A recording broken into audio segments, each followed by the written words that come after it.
Hello students आज हम समझने वाले हैं यूक्लिड विभाजन एल्गोरिथम। हम क्यों इसको देख रहे हैं, क्योंकि हमारी जो कक्षा 10 की गणित पार्ट 1 वास्तविक संख्या में प्रश्नावली 1.1 में बोला गया है कि यूक्लिड विभाजन एल्गोरिथम की सहायता से हमें एचसीएफ ज्ञात करना है। तो हम इसे देखने वाले हैं और समझने वाले हैं कि ये यूक्लिड विभाजन एल्गोरिथम क्या होता है और कैसे वर्क करता है, ठीक ना, कैसे काम करता है। तो हमको इसको थोड़ा खंडित वे में समझना पड़ेगा। देखिए, सबसे पहले ये जो एल्गोरिथम जो है ना, एल्गोरिथम समझिए, एल्गोरिथम जो होता है वो एक स्टेप्स होता है। मान लीजिए स्टेप्स होता है, साधारण भाषा में मान लीजिए स्टेप्स होता है, जिस स्टेप को फॉलो करते हुए हम किसी प्रॉब्लम या समस्या को समाधान करते हैं, सॉल्व करते हैं, ठीक। और मान लीजिए जैसे हमको क्या कहते हैं, मान लीजिए चाय बनाना है या मान लीजिए सीढ़ी पर चढ़ना है, तो हमको सीढ़ी पे नीचे से ऊपर चढ़ना पड़ता है। तो सीढ़ी जो लगाते हैं, पहला स्टेप जाते हैं, फिर दूसरा पर चढ़ते हैं, फिर तीसरा पे, फिर चौथा पे। ये स्टेप्स है कि आपको नीचे से ऊपर जाने का जो प्रॉब्लम है इसको सॉल्व कर देगा। उसी तरह ये जो एल्गोरिथम है वो एक स्टेप्स होता है जिसकी सहायता से हम किसी समस्या को सॉल्व कर सकते हैं, ठीक है। और ये कौन सा एल्गोरिथम है? ये विभाजन एल्गोरिथम है, ठीक ना। एल्गोरिथम तो हम समझ गए, ये कौन सा एल्गोरिथम है? विभाजन एल्गोरिथम का टाइप है, ठीक ना, विभाजन एल्गोरिथम है। एल्गोरिथम तो बहुत तरह का होता है, ये कौन सा एल्गोरिथम है? विभाजन एल्गोरिथम है। ये भाग वाला एल्गोरिथम है, विभाजन का मतलब भाग, ये भाग वाला एल्गोरिथम है, ठीक ना। यानी भाग का स्टेप्स होगा, मतलब बार बार उसको भाग दिया जा रहा होगा, ठीक ना, बार बार उसको भाग दिया जा रहा होगा, यानी चरण वाइज में भाग दिया जा रहा होगा, उससे कुछ समस्या का हमको समाधान मिलेगा, ठीक ना। तो ये यूक्लिड विभाजन एल्गोरिथम, इसका नाम इसीलिए पड़ा, ये विभाजन एल्गोरिथम है, इसका नाम यूक्लिड इसके आगे क्यों लगा? क्योंकि यूक्लिड ने ये विभाजन एल्गोरिथम दिया है, ठीक ना। यूक्लिड ने ही ये विभाजन एल्गोरिथम दिया है। यूक्लिड एक ग्रीक मैथमेटिशियन थे, ठीक ना। तो ये विभाजन एल्गोरिथम, ठीक। जैसे आपको बोला जाए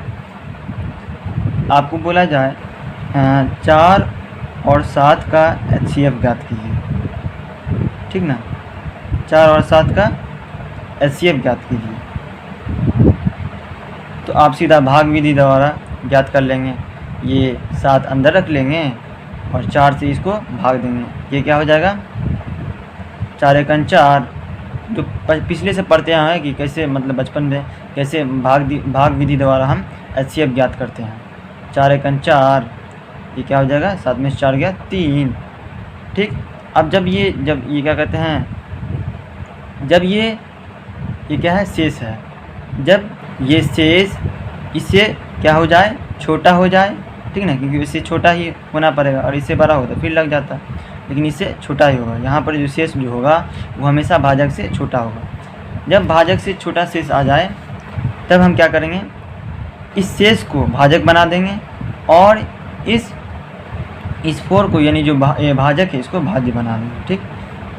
ये हम पिछली वीडियो में बता चुके हैं, क्या कहते हैं, यूक्लिड विभाजन प्रमेय का, ठीक ना, यूक्लिड विभाजन प्रमेय का। जिसने मतलब नहीं देखी है उस वीडियो को आप कृपया जाके देख लीजिए, थोड़ा डिटेल से समझाया हुआ हूँ, ठीक ना। तो ये आप देखिए, इसमें भाग देंगे, 3 एकन 3, 4 में से 3 गया 1। अब ये क्या है? यहाँ पर देखिए शेष क्या है? इससे क्या है? छोटा है। तो अब इसको, इस शेष को क्या बना लेंगे? भाजक। और ये क्या कहते हैं? ये क्या है? भाजक को बना लेंगे क्या? भाज्य। ये तो भाज्य उम्मीद है सबको समझ में आ रहा होगा भाज्य क्या होता है। ये अब 1 दिया 3। तो बचपन में हम जब हमको बोला जाता था कि कोई भी 2 संख्या दिया हुआ है, उसका मान लीजिए ये संख्या दिया हुआ है, उसका बोला जाए भाग निकालने के लिए, तो हम अच्छी तरह से हम भाग विधि द्वारा एचसीएफ निकाल लेते थे, ठीक ना। तो ये आपको उम्मीद है ये सबको समझ में आया होगा, ठीक ना। तो ये जो यूक्लिड विभाजन एल्गोरिदम जो है ना, वो एग्जैक्टली यही है, बिल्कुल यही है, समझे। इसमें ये देखिए विभाजन एल्गोरिदम, ये भाग को, एल्गोरिदम मतलब क्या होता है, स्टेप्स होता है।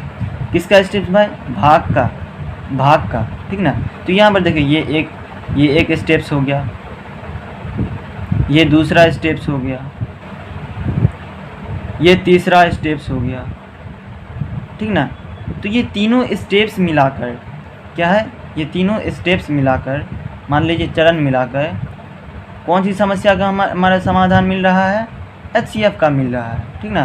तो HCF हमारा क्या है, 1, क्योंकि अंतिम भाजक, वह अंतिम भाजक जिससे क्या हो, पूरा विभाजित हो जाए, यानी जिससे हमारा क्या हो जाए, शेष 0 आ जाए, ठीक ना।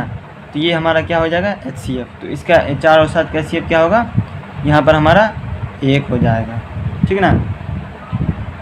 आप इसको बोला जाए, अगर यूक्लिड विभाजन एल्गोरिथम की सहायता से आपको HCF फाइंड आउट करना है, तो आप ये तरीका भी अपना सकते हैं। यानी ये सब नहीं लिखना है एग्जाम में, स्टेप्स वगैरह ये समझाने के लिए हम लिखे हैं, ये सब गोला नहीं बनाना है। बोला जाएगा और यूक्लिड विभाजन एल्गोरिथम की सहायता से किसी भी दो संख्या का HCF निकालना है, तो आप इस तरह से बनाएंगे, जिस तरह भाग विधि मान लीजिए उसी तरह बना रहे हैं, तो ये क्या हो जाएगा, आपका 100% मार्क्स मिलेगा। और एक और विधि है, जैसे ये तो क्या कहते हैं, पहला मेथड हो गया, यानी ये पहला तरीका। दूसरा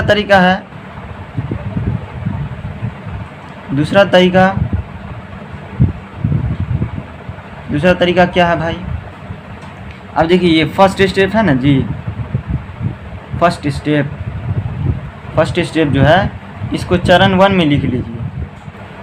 चरण मतलब क्या, स्टेप्स।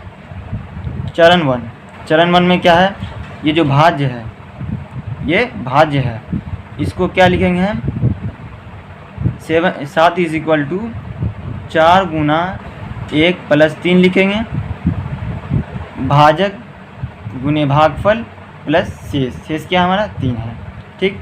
अब चरण क्या है, 3 है, सॉरी चरण 2 में क्या है, ये वाला देखिए, ये भी क्या है, चरण है, इसको लिख लेंगे।